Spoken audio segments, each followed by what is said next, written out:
Welcome to the Selling from the Heart podcast on the Salescast Network. You've joined a global movement of sales professionals who are dedicated to being authentic and building trust. We call it Selling from the Heart. Together, we are on a mission to bring sincerity and substance to the sales profession we all love. Get ready to be inspired and equipped as we join our hosts, Larry Levine and Darrell Amy.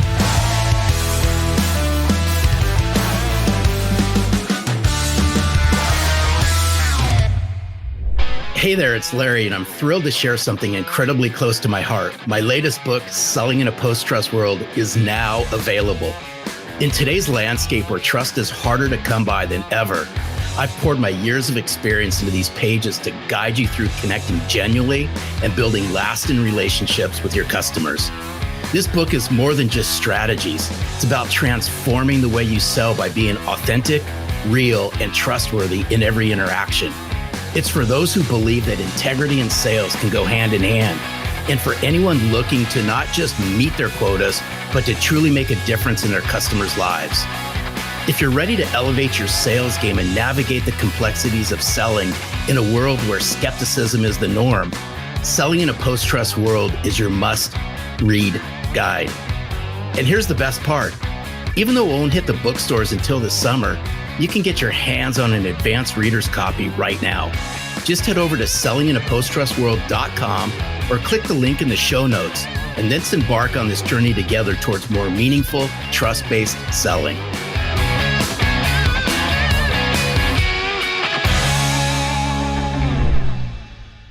Hello and welcome back to the Selling from the Heart podcast. Your co-host, Darrell Amy, here today with Larry Levine. What's going on, Larry?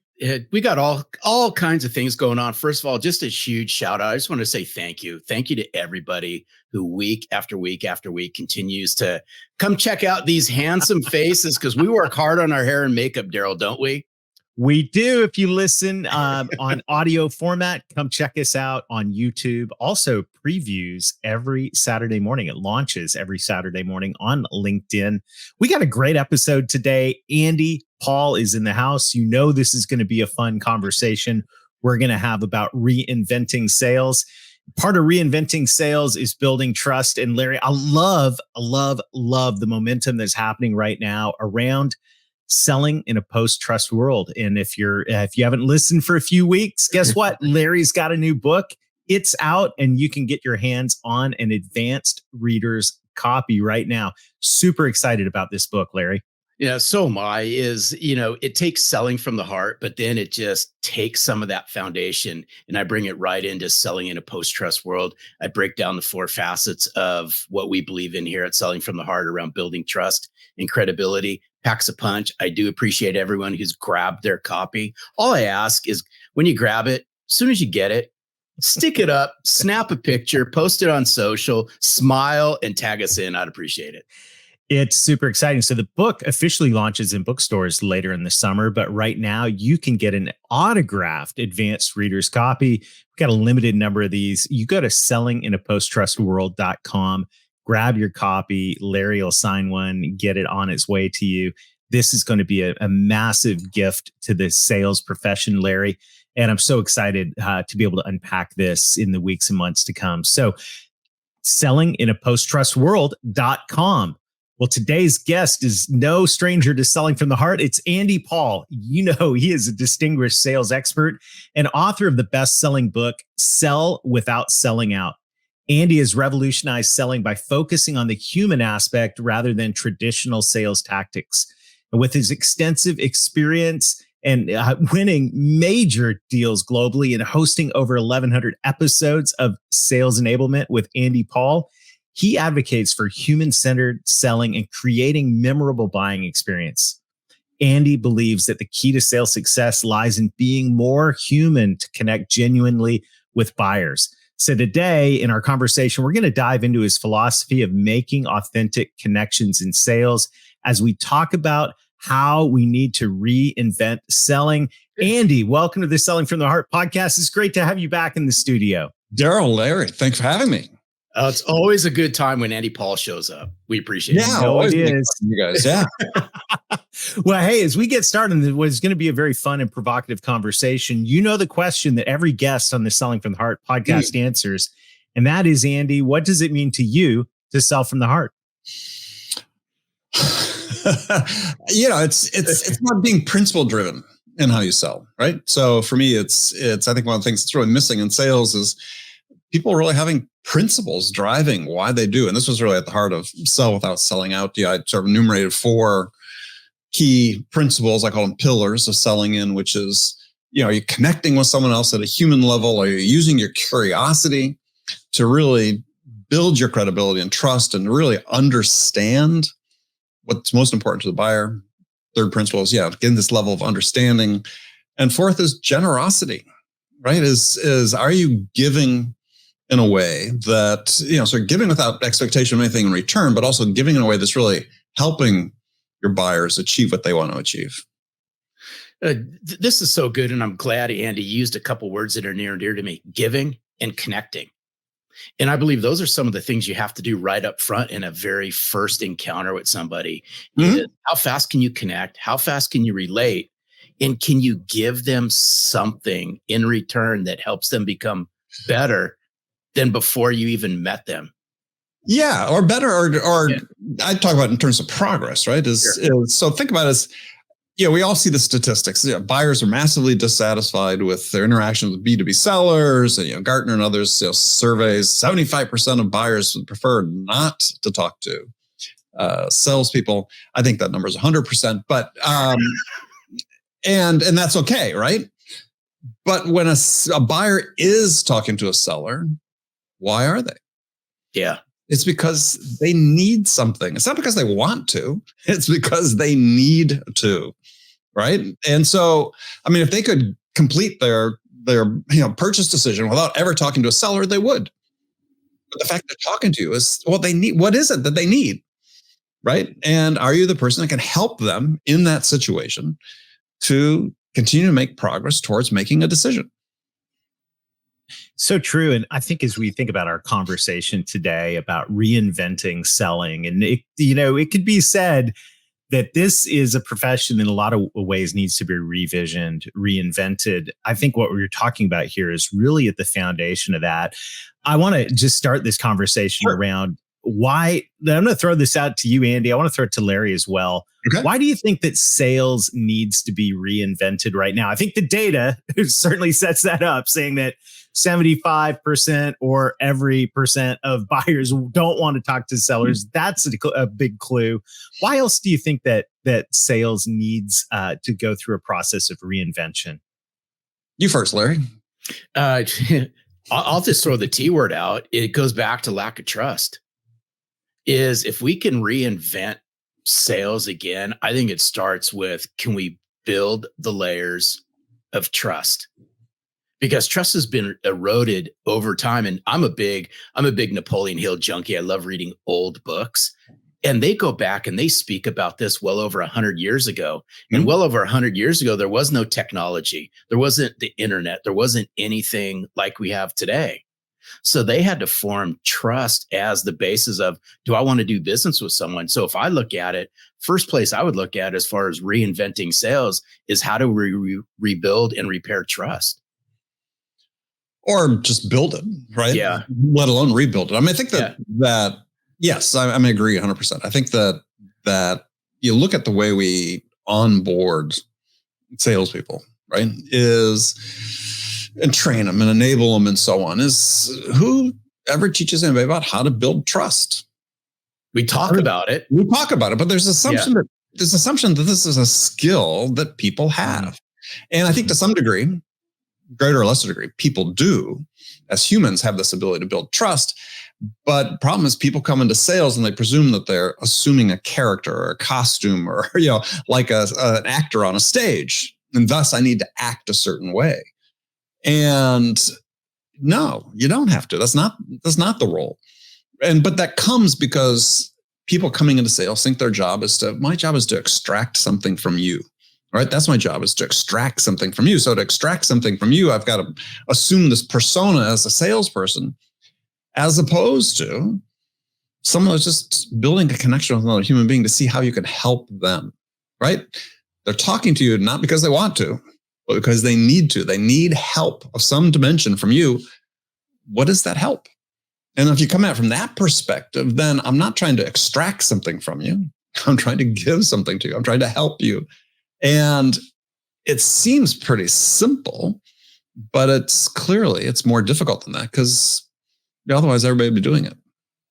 Here's what's interesting. And I was sitting here listening to what you're saying, and this is the first thing that popped into my head. And I was going through all the tenured salespeople, all the young sellers that are coming into, whether that be B2B sales or B2C sales, just call it sales in general, is some of these younger sellers are coming into sales with already their preconceived notion about sales because maybe a parent or a grandparent was in sales. So they think of sales as what they saw it years and years and years ago when they were, little. And so now they get into sales and they have this perception in the back of their head that they got to overcome all of these issues that exist. And I think it messes with some of the younger sellers. So, part of what I was saying, if we can reinvent sales, is how do we approach coaching and training the younger sellers who are just entering the sales force to break down the stigma of what they believe sales is? Yeah. Well, I think part of that is this fundamental shift away from extraction as opposed to giving, right? And that I need to get something from you as opposed to what am I giving you to help you? Yeah. And that's proving very hard to change mindsets, but it's actually a fairly simple flip of the script, if you will. And I think one way for sellers to look at it, this is something will be in my next book, is you hear oftentimes people say, well, selling is helping, right? And on the surface of it, you look at it and think, okay, well, it makes a fair amount of sense. I probably said it at some point myself. But when you really think about it, selling is not helping. Helping is helping. Selling is selling. And they're really two different things, and both are required, right? Helping is how I'm helping the buyer achieve the things that are important to them, right? To get what they need. Selling is how I get what I need. Now, in the midst of helping a buyer make a decision, there are certain things I need to do as a salesperson that constitute selling. And that's okay. But we tend to have those in the sort of the primary position as opposed to the secondary, where the first thing we're really trying to do, because nothing else is going to happen if we don't help the buyer make a decision. As I'm listening to this and thinking about this, Andy, it seems like a lot of this reinvention of sales is really turning things upside down. Is like just reordering all of this, because if I walk into a situation in any stage of the sales cycle, and to me, it's all about selling, and that's what's leading the whole thing, and buyers are going to smell that immediately. We call it commission breath here at Selling from the Heart. They're going to smell that. But if I'm able to lead with a help first, or Larry would say a servant-based approach to selling with a true, genuine heart to help the other person, yes, of course, there's some mechanics of selling and moving people through that, helping them through that decision process and buying process. But a lot of this is getting it upside down. I wonder what other things we need to flip upside down. Well, I mean, look at sales stages, for instance. We've institutionalized sales stages in our CRM systems. And the sales stages, they predate CRM systems. I mean, IBM 5-step close and so on, been around for decades. But they're not aligned to they've never been aligned to what buyers are going through. And I think this is another big thing, is we need to say, look, what if we have a common language, us and the buyers, that define where the buyer sits and what they need from us in order to make progress toward making a decision.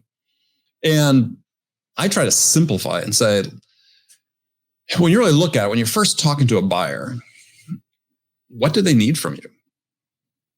And in my mind, in most cases, and based on my experience in selling lots of stuff and big stuff, is what they needed help understanding exactly what they can achieve, right? What is the challenge they're trying to overcome? And what's the opportunity that exists for them to achieve in terms of the outcomes that they want? And so I sort of look and say, okay, well, really what the buyer does, and there's this whole idea about sequential decision making that's been studied, and basically buyers go through 3 steps, right? What's the problem? How do I want to solve the problem to achieve the goals I defined in terms of what the problem is and what the outcomes are I want to achieve by solving it? How am I going to do that, and who am I going to solve it with? That's really all your buyers are looking at. What are my challenges? What are the opportunities I want to try to achieve? What are the challenges standing in the way of achieving those? When I define those, I call defining your what, then it's, okay, well, how am I going to go do that? How am I going to achieve my what? And the third order decision is, who am I going to do it with? Now, if you understand that the choice of vendor is sort of the third order decision, then as a seller, you're coming in and says, well, gosh, my job is really to help make sure they're really clear, them define, what are these outcomes they want to achieve? Now, when we have all this mythology around the fact that, buyers are 80% of the way through their buying process where they talk to sellers for the first time, and I've used that phrase myself in the past. When you really think about it, it's like, no, they're not. Right? They may have gained, gathered a certain amount of information they need and so on. But as Gartner showed in their extensive surveys they did in the buyer enablement study back in 2018, 2019, is that, and they had this complex spaghetti diagram showing the flow chart of making a decision. Everybody's sort of seen this become sort of a standard at this point. Is what they found, the key point is if at any point in that process, a new insight is uncovered that the buyer feels is relevant, whether it comes from a vendor or whether it comes from somebody internally, a stakeholder that has it, or a new stakeholder that's involved in the process, it resets back to a certain point. And they take that insight and reintegrate it back into what they're doing. Well, if buyers are talking to you, it's because they need to. Mm-hmm. What's the need? Well, there's this whole theory, I don't know if you've heard, what's called weak ties, strong ties. And a sociologist back in the 70s came up with a guy named Mark Granovetter. And what's saying is, look, there are people in our lives that we have strong ties with and we have weak ties with. Now, the people we work with, we have strong ties with, right? Generally, strong ties with. Mm-hmm. But the problem is with the people you have strong ties with, as the sociologist found, is that you all know the same crap. You all know the same story. And what they call it is that redundant information. We all have redundant information. Well, if you're in an organization and you're trying to make a decision that could be strategic to the company, has certain financial impact, you're trying to make a decision about how to utilize your assets to generate a certain amount of cash flow or whatever. Actually, what you need people you have weak ties with to come in and help you ask the questions you don't know to ask yourself, give you the insights you didn't think to think yourself. Well, that's the self-aware organization knows. So we need to bring somebody in from the outside that can help us with that. And that's the salesperson. If the salesperson acts the way they're supposed to in that environment, which is, I'm not here to pitch my product. I'm here first to understand you, right? And to help you understand what you can achieve. And this is what I call this what phase. I'm going to help you define your what. Now, I'm not trying to sell anything because I can't know what to sell you if I don't understand what your what is. If I don't understand you, what am I selling you? I'm just pitching a product, which is, right? That's the problem we have all the time in sales is people pitch products where they understand the buyer and what they want to achieve. You're just talking into empty air at that point and you're pissing people off. So back to this spirit of flipping up things upside down. Just think about how, and I'm having flashbacks, as I often do during the podcast, to earlier days when I was taught to go in with the site seller and then the slide deck. This is our company. This is how great we are. This is why you should do business with us. Oh, what problems do you have? And and there's a tendency to go in and go, I'm Darrell, I'm with such and such, and we're awesome and all that. And then what problems? But really, we flip sales upside down. We put that at the last stage because that actually aligns with the decision-making process. Once I've understood the problem and the potential, now it's who can I bring in? And this mindset shift is just another upside down, Andy. Well, the formative experience for me in my career was selling products that didn't exist. Right? As I went to work for a startup early in the door, and they had been doing some small defense contracts. We had some technologies we thought we might be able to put into commercial play. We had no products. We really had no idea what products we could come up with. And so, I was brought in as VP of commercial division. We didn't have a commercial division. It was me. And charter from the CEO was, well, hey, you can go sell anything you want to whomever you want. As long as they agree they're going to pay for all of our engineering costs and they're going to buy a certain number of units when we manufacture the product. Built. Right. Yeah. Yeah. Well, if you have to sell without a product, then you have to go in and say, gosh, I have to have a conversation with people, which I did, which I figured there's fewer than 100 people in the world I could actually go talk to. And you just have a conversation about what do they want, right? What's happening in their business? What are the things they sort of opportunities they see that perhaps they can't, achieve using the products that they have or the technology capabilities they had or whatever. I didn't have an agenda. How can I be pushing a product? I didn't have a product to push. And I think this is a mindset for sellers is to think about is early in the process when you're first engaging with the buyer. It's not about product. It's about ideas, right? So when you're in that early stage with the buyer, I call it a marketplace of ideas because that's what the buyer wants from you. At that point, the value that you provide is an insight, a question, something that gets them to think differently, perhaps about, what they think they can achieve or the opportunity they think they see out there or the challenges that are standing in the way of getting there. That's why they need you.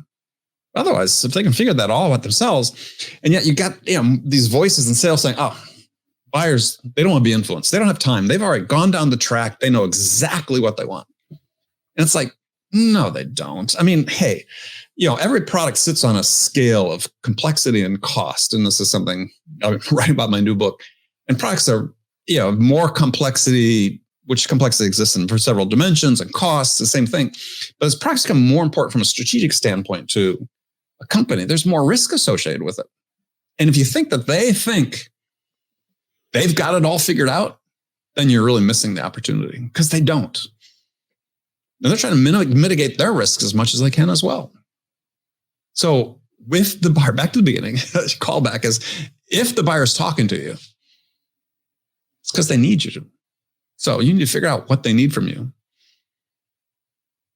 This is so good. Here's another thing to think about. And it goes along with this. I love the strong ties, weak ties analogy. I love that play on this, but I want to continue this with that seller. Cause I think this is the conundrum that a lot of sellers are going to fall into is you're going to have a smart seller who's doing what you're sharing with Andy, right? They've unpacked some ideas. They've unpacked some areas for concern. That's going to require more conversation past that very first conversation. Then they go back, whether they go back to the office or the virtual office, they put it in the CRM.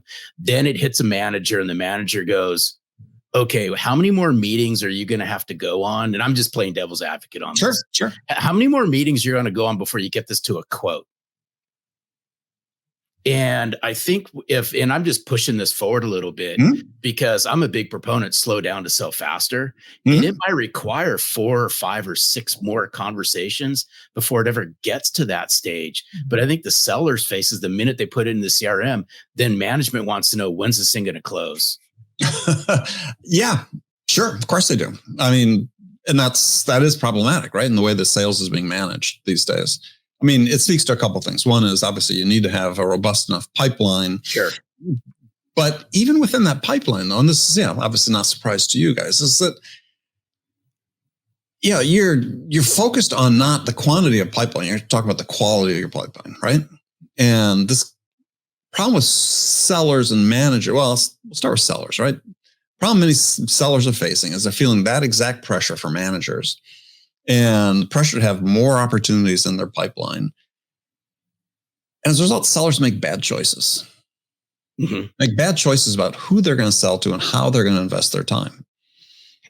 And so I think really at the heart of your question to some degree, and this is one I addressed in Sell Without Selling Out, and I'm going to talk about in my new book as well, is, hey, you as the seller, man, woman, no one cares about you as much as you do.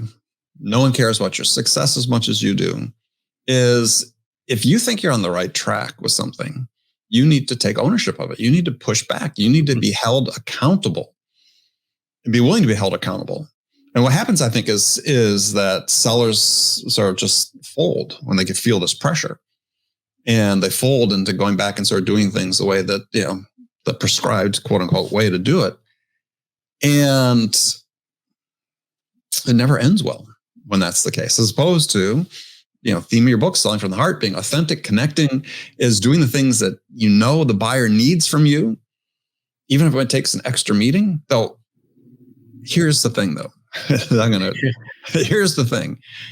And I saw this again just recently. Somebody documented on LinkedIn about, we just closed this deal. It wasn't that big a deal. And they talked about, had like 40 meetings with the buyer. And I'm like, oh, come on. Right. If only managers would start challenging sellers about how many steps, how many calls they're making, and how many interactions they're having with buyers, because that would be, for me, a positive sign. They're saying, look, are we really being effective in the moments we're actually with the buyer, or in the moments that we're consuming the buyer's time? Are we being effective in sort of helping them, really mirroring a point that Darrell said earlier, is for me, the standard is, an interaction has value to the buyer if, as a result of the interaction, they're some distance closer to making the decision afterwards than they were beforehand. In the absence of that, then, your call, your video call, your in-person call, your email, it didn't have value for them because it didn't help them make progress toward making a decision. So the goal really is, to your point, Larry, is, we want to have fewer interactions that are more effective. But that doesn't mean that there's an absolute number in every situation, right? Sometimes it's going to take a little bit more. As you said, sometimes you have to slow down to speed up. And it's this, I was reading something this morning, a study that came out about B2B selling stats. And it said, if deals slip past the projected close date, they're X% less likely to ever close. And it's like, but where did that projected close date come from? Right?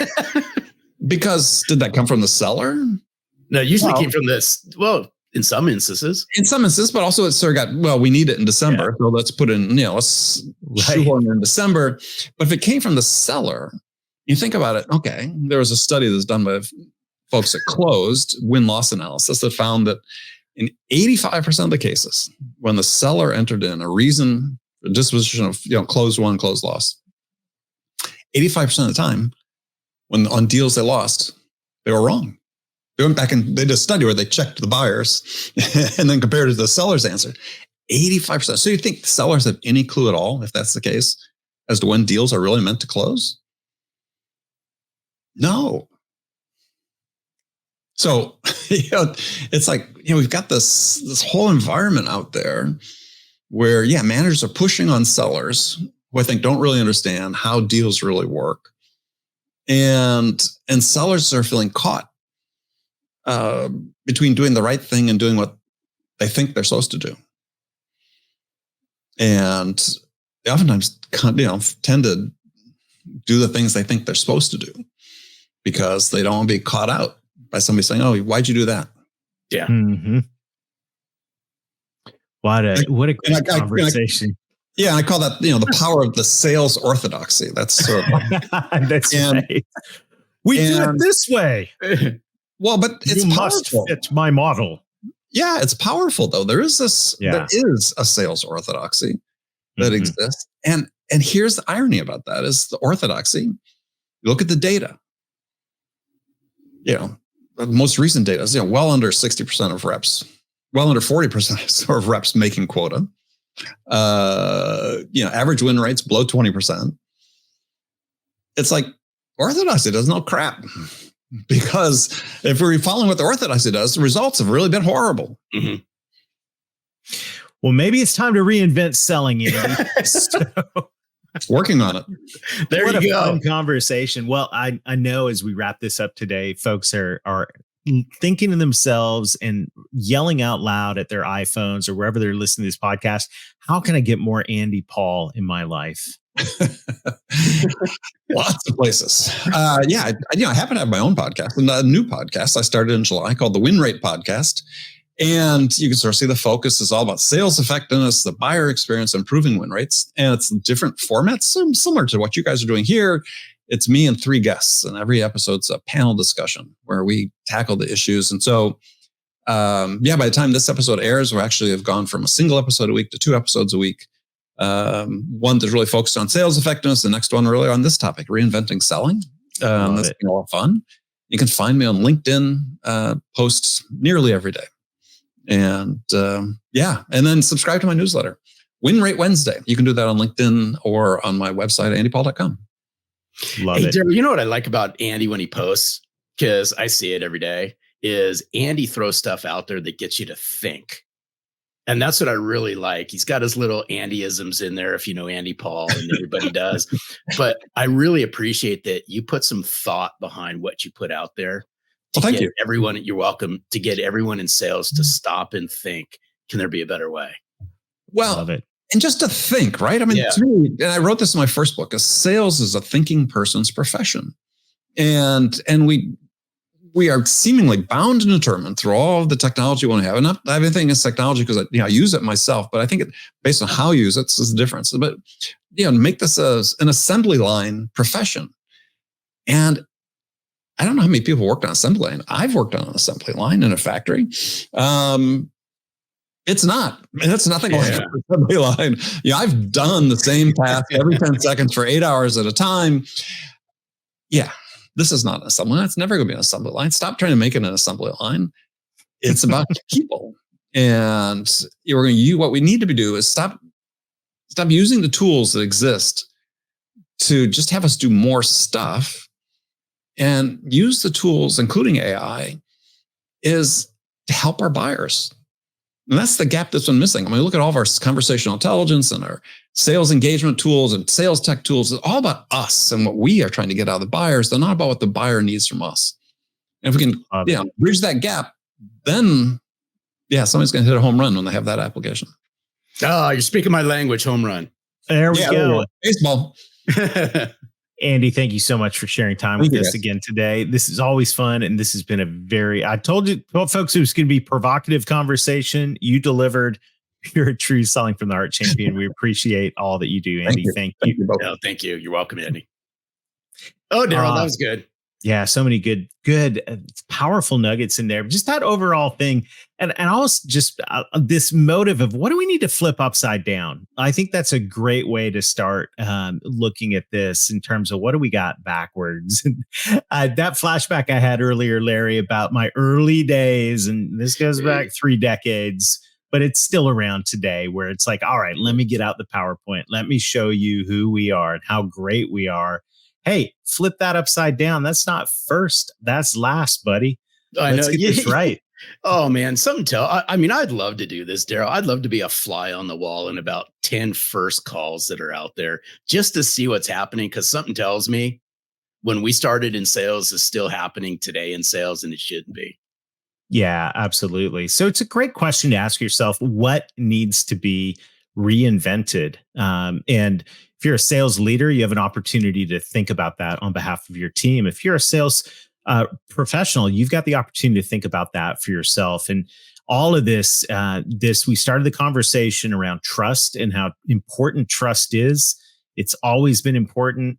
Right now, buyers are more skeptical than ever. We live in a post-trust world. Fortunately, someone's taken the time to write a book about how to sell in a post-trust world.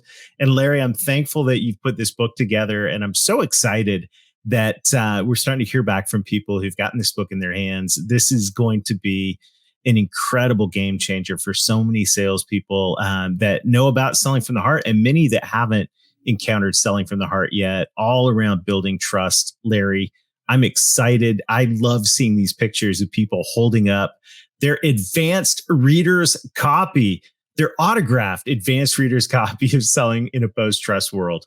I appreciate it. It's been awesome to bring this book to the forefront. Much needed. It does pack a punch, but I will tell you this, it's going to break down, and I'm going to break down how you build trust. And just follow. You know what? I got to hold a book in my hand. So for right now, it's advanced readers copies. Grab a bunch of highlighters, highlight the book up, share your experiences. Let me know what you think. And together, we're all going to build this movement, not only around selling from the heart, but how do you sell in a post-trust world? Absolutely love it. Thank you to everybody who's liking, sharing, and most of all, leaving reviews on this podcast. It helps us spread this movement of authenticity, which is growing all over the world. Make sure to like and subscribe. We've got incredible guests coming on throughout the summer. You're not going to want to miss an episode. Larry, so much stuff going on inside Selling from the Heart right now. This is an exciting time to be a part of this movement. Absolutely. We appreciate all of you. And Darrell, I know you're going to take us off into a great, great rest of our day. So Darrell. Well, hey, Larry, till next time, keep being genuine, keep being authentic, keep building trust. Look for ways to reinvent sales. And most of all, sell from the heart.